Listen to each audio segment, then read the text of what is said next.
राधे राधे। आशा करती हूँ कि आप सभी लोग खुश होंगे, स्वस्थ होंगे, मस्त होंगे। आज मैं आप लोगों को कथा सुनाने जा रही हूँ। अधिक मास महात्म्य अध्याय 11।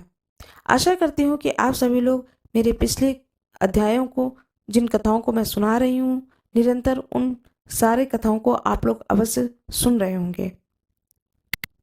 यह कथा बहुत ही सुंदर कथा है, जो कि आज का नहीं है, युगों युगों से चला आ रहा है, जिसमें स्वयं दुर्वासा ऋषि, नारद जी, सूत जी, इन सभी लोगों के परस्पर आपस में विचार, और यह पुरुषोत्तम मास के ऊपर जब भगवान श्री कृष्ण ने कृपा करी और अपना नाम दिया, यह सारे भाव बहुत ही सुंदर तरीके से वर्णन किया गया है। कृपया इस कथा को अवश्य सुने और पुण्य फल को प्राप्त करें। पुरुषोत्तम मास महात्म्य अध्याय 11। नारद जी बोले, सब मुनियों को भी जो दुष्कर कर्म है, ऐसा बड़ा भारी तप जो इस कुमारी ने किया है, वह हे महामुने हमसे सुनाइए। श्री नारायण बोले, अनंतर ऋषि कन्या ने भगवान शिव, शांत, पंचमुख, सनातन महादेव को चिंतन करके परम दारुण तप आरंभ किया। सर्पों का आभूषण पहने देव, नंदी, भृंगी आदि गणों से सेवित, 24 तत्वों और तीनों गुणों से युक्त, अष्ट महासिद्धियों तथा प्रकृति और पुरुष से युक्त, अर्धचंद्र से सुशोभित मस्तक वाले, जटाजूट से विराजित भगवान के प्रीति अर्थ उस बाला ने परम तप आरंभ किया। ग्रीष्म ऋतु के शुरू होने पर पंचाग्नि के बीच में बैठकर, हेमंत और शिशिर ऋतु में ठंडे जल में बैठकर, खुले हुए मुख वाली जल में खिले हुए कमल की तरह शोभित होने लगी। सिर के नीचे फैली हुई काली और नीली अलकों से ढकी हुई वह जल में ऐसे मालूम होने लगी जैसे कीचड़ की लता सेवारों के समूह से घिरी हुई है। शीत के कारण नासिका से निकलती हुई शोभित धूम राशि इस तरह दिखाई देने लगी जैसे कमल से मकरंद पार करके भ्रमर पंक्ति जा रही हूँ।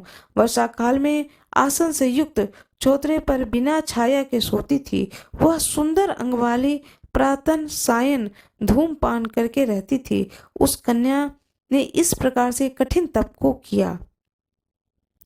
इस कठिन का तप को देख करके भगवान इंद्र बहुत चिंतित हो गए। सब देवताओं से, दुर्दुषा और ऋषियों से स्पृहा करने लगे। उस ऋषि कन्या के तप में लगे रहने पर नपनंदन, हे क्षत्रिय भूषण, 9000 वर्ष व्यतीत हो गए। उस बाला के तप से भगवान शंकर ने प्रसन्न होकर उसे अपना इंद्रियातीत निज स्वरूप दिखलाया। भगवान शंकर को देखकर देह में जैसे प्राण आ जाए वैसे ही सहसा खड़ी हो गई, और तप से दुर्बल होने पर भी वह बाला उस समय हृष्ट पृष्ट हो गई। बहुत वायु और घाम से क्लेश पाई हुई वह शंकर को बहुत अच्छी लगने लगी। उस कन्या ने झुककर पार्वती पति शंकर को प्रणाम किया। उस विश्व वंदित भगवान का मानसिक उपचारों से पूजन करके भक्ति युक्त चित्त से जगत के नाथ की स्तुति करने लगी। कन्या बोली, हे पार्वती प्रिय, हे प्राणनाथ, हे प्रभु, हे भूतेश, हे गौरी, हे शंभु, हे सोम सूर्याग्नि नेत्र, हे तमा, हे मेरे आधार, आपको प्रणाम है। अनेक तापों से व्याप्त, आंगों में पीड़ा करके, जिसके ऐसा तथा परम घोर संसार रूपी समुद्र में डूबा हुआ दुष्ट सर्प तथा काल के तीक्ष्ण दांतों से डसा हुआ मनुष्य भी यदि आपकी शरण में आ जाए तो वह मुक्त हो जाता है। हे प्रभु, जिन आपने वाणासुर को अपनाया और मरी हुई अलग राजा की पत्नी को जिलाया, ऐसे आप हैं दयानाथ। हे भूतेश, हे चंडीरेश, भव्य भवत्राण, मृत्युंजय, प्राणनाथ, हे दक्ष प्रजापति के मख को ध्वंस करने वाले, हे समस्त शत्रुओं के नाशक, हे सदा भक्तों को संसार से छुड़ाने वाले, हे जन्म के हर्ता, हे प्रथम सृष्टि के कर्ता, हे प्राणनाथ, हे पाप के नाश करने वाले, आपको नमस्कार है। आप सेवकों की रक्षा कीजिए। हे नृप, बड़ी भागवती मेधावी की तपस्विनी कन्या इस प्रकार मन और वाणी से भगवान शंकर की स्तुति करके चुप हो गई।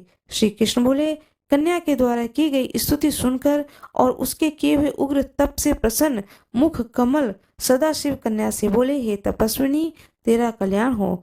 तेरे मन में जो अभिष्ट है हो वह वर तू मांग। हे महाभागे, मैं प्रसन्न हूँ। तो खेद मत कर।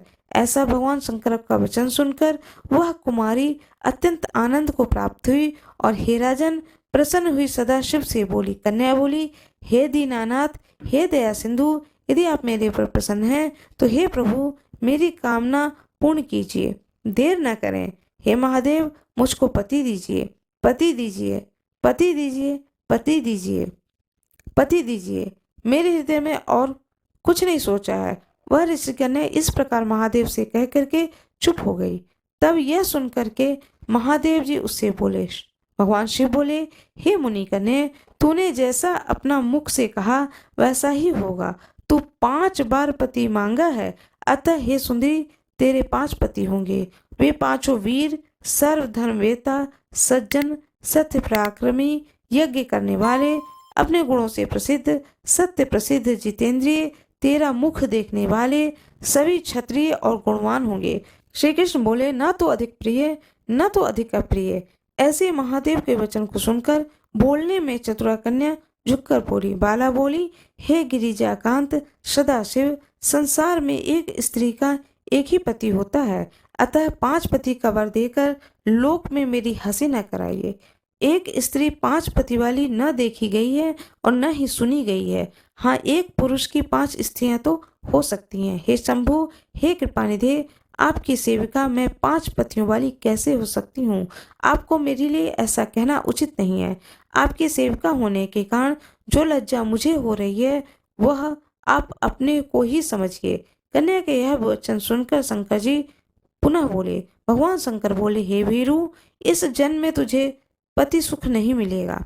दूसरे जन्म में जब तू तपोबल से बिना योनि के उत्पन्न होगी तब पति सुख को भोग कर अनंतर परम पद को प्राप्त होगी। क्योंकि मेरे प्रिय मूर्ति दुर्वासा का तूने पहले अपमान किया है। हे शुश्रु, वह दुर्वासा यदि क्रोध करें तो तीनों भुवनों को जला सकते हैं। सो तूने अभिमान बस ब्रह्म तेज का मर्दन किया है। जिस अधिमास को भगवान कृष्ण ने अपना ऐश्वर्य दे दिया, उस भगवान के प्रिय पुरुषोत्तम मास का व्रत तूने नहीं किया। मैं ब्रह्मा आदि से लेकर सब देवता, नारद आदि से लेकर सब तपस्वी जिसकी आज्ञा सदा मानने चले आए हैं, हे वाले, उनकी आज्ञा का कौन उल्लंघन करता है?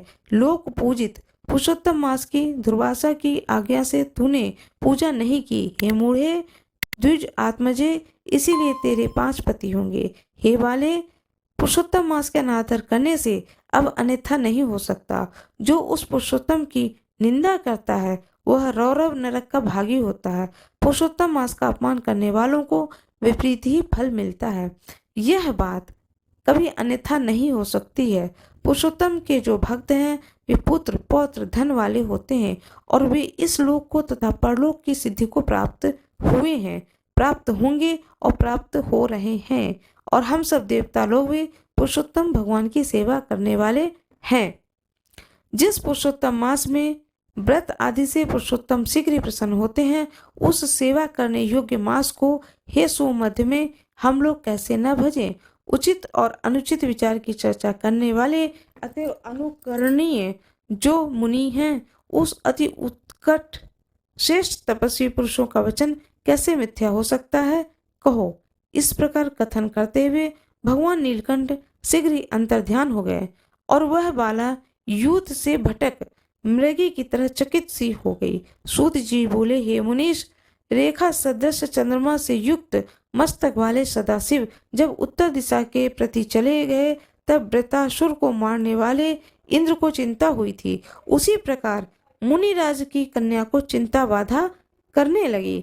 इति बृहद नारदीय पुरुषोत्तम मास महात्म्य 11वां अध्याय। राधे राधे। उम्मीद करती हूँ कि यह वीडियो आपको अच्छी लगी होगी। कृपया वीडियो को लाइक कर दें, चैनल को जरूर सब्सक्राइब कर दें। इस वक्त मुझे आप लोगों के सपोर्ट की बहुत ज़रूरत है। बिना आप लोगों के सपोर्ट के मेरा यह चैनल आगे नहीं बढ़ सकता है, इसे कृपया मुझे सपोर्ट करें। मैं गुरु कृपा चैनल पर और भी कथाएं सुना रही हूँ। सोमवार व्रत कथा, वैनायकी चतुर्थी व्रत कथा, गणेश संकष्टी व्रत कथा, सोमवार व्रत कथा और भी कुछ जानने की आप लोगों की इच्छा हो तो कृपया कमेंट बॉक्स में अवश्य बताएं। जिस किसी को भी अपनी जन्म पत्री दिखवानी हो, जन्म कुंडली विचार करवाना हो तो कृपया वो मुझसे संपर्क करें। Free of cost WhatsApp number दिया रहता है, उस पर कांटेक्ट करें या आप कमेंट बॉक्स के द्वारा कांटेक्ट करें। धन्यवाद।